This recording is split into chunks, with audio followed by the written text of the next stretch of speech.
Почему вы не решили не убегать, не скрываться? А зачем? Это, я думаю, можно с плакатом выйти, а можно стать с канистрой.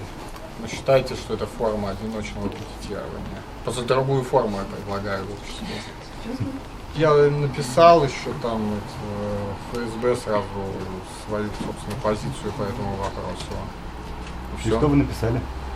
Что горящая дверь Лубянки — это перчатка в лицо террористической угрозе. И что как раз ФСБ, оно и несет угрозу 146 миллионам человек.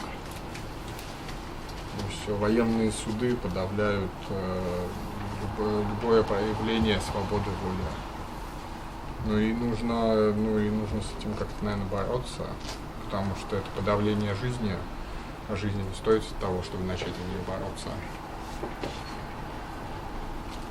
Сами свой поступок вы как хулиганство, вандализм квалифицируете или у вас есть еще одно? Я думаю, что или это надо рассматривать как жест, да, то есть горящая дверь, да, это жест. Такая, скажем так, пощечина или перчатка вот этой в лицо террористической угрозе. А много же объявлений, государство же призывает бороться с терроризмом. Вот я борюсь с терроризмом тоже, с террором.